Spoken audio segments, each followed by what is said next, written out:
شیخ کا سیاسی کردار بھی الحمدللہ بہت ہے، اور آج کے اس پرفتن دور میں فضیلت الشیخ پر آل انڈیا کی مرکزی جمعیت اہل حدیث کی ذمہ داری بحیثیت امیر ہونے کے کندھوں پر ہے۔ انتہائی مصروفیت کے وقت میں سے اوقات کے لمحات نکال کر ہماری اس دعوت پر ہند سے تشریف لائے ہیں۔ ہم ان کے دل کی اتھاہ گہرائیوں سے ممنون و مشکور ہیں۔ اب ہم فضیلت الشیخ سے درخواست پیش کرتے ہیں کہ جناب اپنے موضوع شہ ستہ کی تعریف اور ان کا کردار یا اسلام میں ان کی کیا اہمیت ہے اس موضوع پہ خطاب فرمائیں گے۔ شیخ کے درس کے بعد خطاب کے بعد سوال و جواب کی نشست ہوگی اور اس کے بعد کھانے کا پروگرام ہوگا۔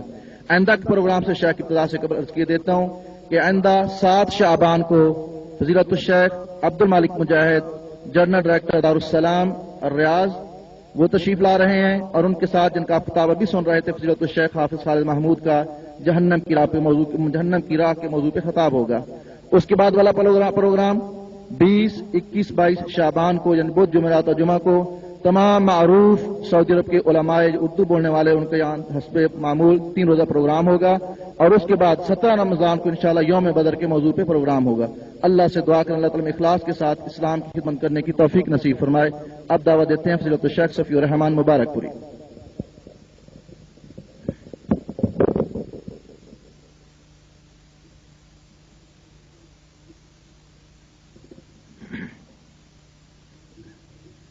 الحمد لله نحمده ونستعينه ونستغفره ونعوذ بالله من شرور أنفسنا ومن سيئات أعمالنا من يهده الله فلا مضل له ومن يضلل فلا هادي له ونشهد أن لا إله إلا الله وحده لا شريك له ونشهد أن محمدا عبده ورسوله أما بعد فإن خير الحديث كتاب الله وخير الهدي هدي محمد صلى الله عليه وسلم وشر الأمور محدثاتها وكل محدثة بدعة وكل بدعة ضلالة وكل ضلالة في النار أعوذ بالله من الشيطان الرجيم بسم الله الرحمن الرحيم يا أيها الذين آمنوا أطيعوا الله وأطيعوا الرسول وأولي الأمر منكم فإن تنازعتم في شيء فردوه إلى الله والرسول إن كنتم تؤمنون بالله واليوم الآخر ذلك خير وأحسن تأويلا۔ عزیزوں اور بھائیوں، آپ حضرات سے جس موضوع پر خطاب کرنا ہے ابھی آپ نے مولانا عمر فاروق صاحب کی زبانی اس کی تفصیل سن لی، لیکن اس موضوع پر خطاب کرنے سے پہلے یہ بتا دینا ضروری ہے کہ اس دین میں احادیث کی حیثیت کیا ہے اور حدیث کی ضرورت کیوں ہے، اور اس کو قلم بند کرنے کی ضرورت کیوں پیش آئی اور کن حالات میں پیش آئی، تاکہ اس کے بعد آپ کو یہ بات مختصر طور پر بتائی جا سکے کہ کتب ستہ کیا ہیں اور ان کی اہمیت اور اس کا موضوع کیا ہے۔ اس سلسلے میں ہم سب سے پہلے اس طرف رجوع کرتے ہیں کہ ہمارے دین کی بنیاد کیا ہے یا ہم کہاں سے اپنا دین حاصل کر سکتے ہیں۔ اس چیز کی طرف رجوع کرنے کے لیے ہمارے سامنے قرآن مجید کی بے شمار آیات ہیں۔ اللہ تعالیٰ نے حکم دیا ہے جگہ جگہ کہ اللہ کی اطاعت کرو اور اللہ کے رسول کی اطاعت کرو۔ اللہ کی اطاعت کیوں کی جائے؟ اللہ تعالیٰ نے اس کو اپنے قرآن مجید کے اندر ہی مختلف جگہ پر بیان کر دیا ہے۔ اللہ کی اطاعت اس لیے کی جائے گی کہ اللہ تعالیٰ ہی اس پوری کائنات کا خالق ہے، مالک ہے، رازق ہے، اور سب کچھ اسی کے قبضہ قدرت میں ہے، اسی کے تصرف میں ہے، لہذا ظاہر بات ہے کہ حکم اسی کا چلے گا۔ اللہ تعالیٰ نے فرمایا کہ الا لہ الخلق والامر، یہ بات یاد رکھو کہ اللہ تعالیٰ نے اس کائنات کو پیدا کیا ہے، لہذا اس کائنات میں حکم بھی اللہ تعالیٰ ہی کا چلے گا۔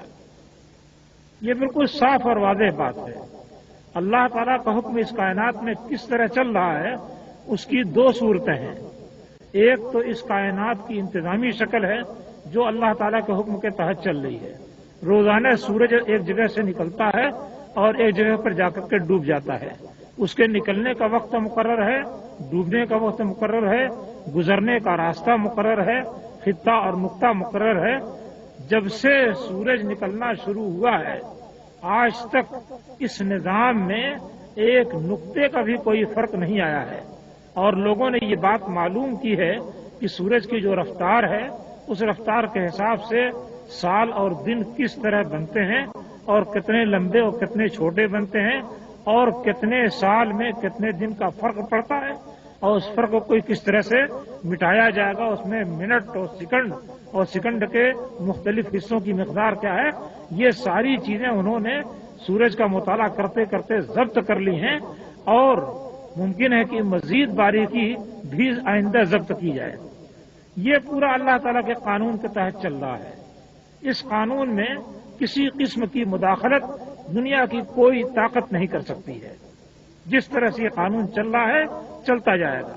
اسی طریقے سے اس دنیا کے جتنے انتظامی معاملات ہیں اس کائنات کے، ان سب کی صورتحال یہی ہے، اور وہ سب اسی انداز پر چلتے ہیں، اس میں کسی قسم کی کسی کی کوئی مداخلت نہیں ہوتی ہے۔ اسی کو ہم کہتے ہیں کہ یہ اللہ تعالیٰ کا تکوینی حکم ہے، اس کا قانون اور اس کا نظام ہے جس کے تحت یہ کام ہو رہا ہے۔ تو ایک حکم تو اللہ تعالیٰ کا یہ ہے جس کے بارے میں کسی شخص کے لیے مجادلے کی کوئی گنجائش نہیں ہے۔ اللہ تعالیٰ کا ایک اور حکم بھی ہے، اور وہ حکم کیا ہے؟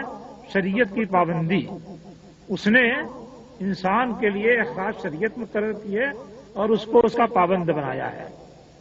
اس حکم کے سلسلے میں اللہ تعالیٰ نے انسان کو یہ اختیار دے رکھا ہے کہ اپنی آزاد مرضی سے جی چاہے تو اس کو بجا لائے اور اللہ تعالیٰ کے انعام کا مستحق ہو، اور جی چاہے تو اس کو نہ بجا لائے، اس کی مخالفت کرے اور اللہ تعالیٰ کے عذاب کا مستحق ہو۔